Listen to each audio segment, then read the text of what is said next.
Rockstar's dropped the Kortz Center Heist. It lands July 14 and it wants more of your money up front than any other heist ever made. So let's go through everything we actually know, everything that's still a guess, and whether this thing is even worth doing. So quickly to cover the scope of this video. We'll be covering the setup, dates, what it will cost to walk in the door, drip feed cars, how the payout will probably work, and then I'm going to lean on a bit of history, Cayo Perico, Drug Wars, the contract, to take a punt at what this thing actually pays. Rockstar hasn't given us a number, and anyone on YouTube telling you an exact payout figure right now is honestly making it up. So here's what's been confirmed. The heist is set at the Kortz Center on Kortz Drive in Pacific Bluffs, some kind of gallery Rockstar's calling Los Santos Premier cultural space. And of course, we are touching base again with Mr. Faber and his ever faithful fixer Raf Angeles. Now, to even start, you will need a pre-luxury mansion with a new art studio extension built onto it. Apparently, the counterfeiter will move into that studio and forges replica paintings for you. And that's the actual hook of the whole heist. You scope the gallery, photograph the art, pick your approach, and go in solo or with up to 3 mates. Steal the piece and swap it for the forgery on your way out. Leave the fake behind and the theft stays hidden, which apparently means a better payout. Leave the wall empty or leave witnesses breathing, or don't wipe the CCTV and the price will likely drop. We've got 3 new paintings that rotate in every week. You can also keep the art and stick it on your mansion wall instead of selling it to Faber's clientele, which is a nice touch, though your bank balance won't thank you for that one. On to the dates. Now, Rockstar announced this back on June 17th. Right now, through July 13th, there's a fine art collector program running. Just log in and you get 500 grand and a free turreted limo. Finish any heist and you'll get another $1 million plus a noose outfit. And if you already own a mansion, there is an elitist tier, free Annihilator stealth helicopter, and $1 million off the art studio. Oh, and a sculpture and a shot at 1 high value painting. July 14th is launch day. The Grotti Veleno GT, the one new car we actually know the name of, goes free to GTA Plus members that day through the Vinewood Car Club and is expected to go on public sale about a week after. No price on that one yet. So what do you actually need to be banked for the 14th?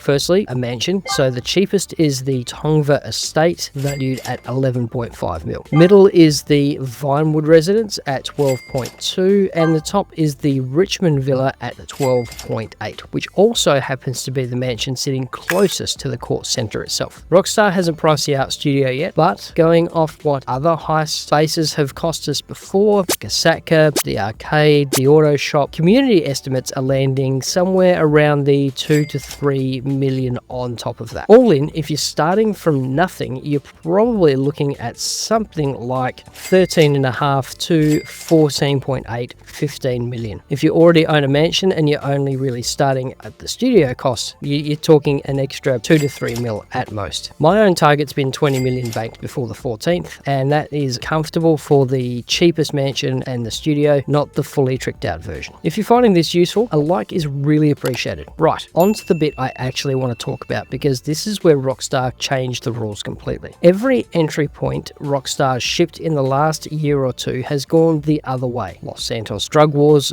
got you into the acid lab for $750 after the first dose missions, or 1.45 mil if you just buy the brigade outright. KnoWay costs nothing to start. It just needs a mansion later for the home sweet home continuation. Cluckin Farm Raid costs nothing, so no bunker, no meth lab, nothing gating it, you just wait on a phone call. These are noob friendly, low barrier, and get new players earning fast. Even Cayo Perico, which felt like a lot back in the day, only needed 2.2 million to get you moving for the Gasatka. The contract needed an agency, so that was 2.2 to roughly 2.8 million, depending on which one you pick. The Kortz Center wants 11.5 million minimum just for the building, and that's before you've spent a penny on the studio. So it's not noob friendly. It's not even mid-tier friendly. It's the most expensive door Rockstar's ever built in this game. And that makes the payout question interesting, because we've actually got a case study for what happens when Rockstar gets this wrong. Cayo Perico's Panther statue, worth over 2 million on hard mode alone, and a clean solo run with the secondary loot and elite challenge could clear you 2.3 million in a single sitting. That thing wasn't even in the normal loot pool. Rockstar only switched it on during very specific event weeks, and it still broke the game's economy because it was near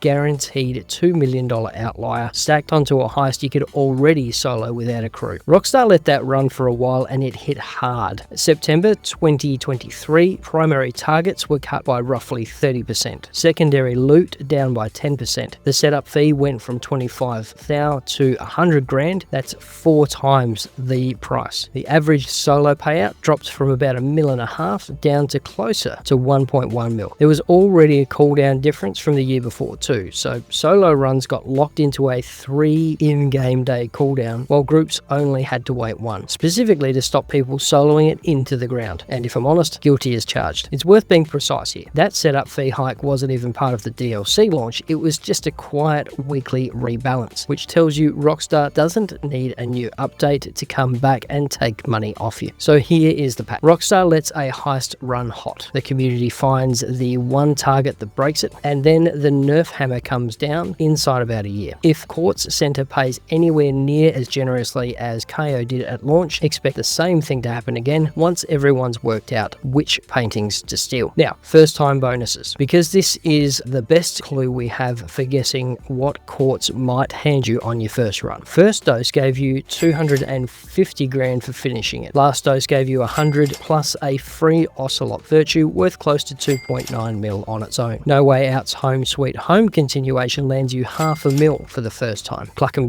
gives you 250 grand, and you can actually claim that one twice, once as a leader and once as a goon on someone else's run. That's in addition to the standard $500,000 payout. Cayo Perico's first time haul, between the story locked Madrazo files, which only ever show up on your first ever completion, and the standard solo bonus that stacks on top of it, worked out to about 1.2 mil. Notice the scope of that. Cheap or free entry content gets a bonus of 250 grand to $500,000. Cayo Perico, the expensive one, paid out proportionately more on its first run. Kortz Center's entry point cost between 6 and 8 times what Cayo's Kosatka did, just to get through the door. If Rockstar's consistent with itself, and that's a genuine if, a first time bonus somewhere between 1 and 3 million, or a free unique car or property like the Ocelot Virtue wouldn't be a shock. That's speculation, not a promise, but speculation built on actual patterns rather than a guess pulled out of thin air. Which brings me to the real question. Is it actually worth doing, or is it just an expensive flex? My honest read, if you're already sitting on 20 million plus and you fancy something new to do with your Friday night, this will be a laugh. And the fine art collector bonuses running right now are free money either way, so go and claim them before the 13th regardless of what you decide. But if you're grinding from a normal balance, I'd bank the free 500 grand and the heist completion at million this week, keep it in the war chest, and wait to see the real per painting numbers before you drop 20 odd mil on a mansion and studio. Cayo Perico earned its price tag over years of nerfs and buffs. Kortz Center hasn't earned anything yet. For a full breakdown on what to actually do with the Fine Art Collector program before it ends, check the video up the top right. And if you want a mansion buying guide so you're not overpaying on the extensions you don't need, check the video bottom right. Stay safe, and we'll see you in the next one.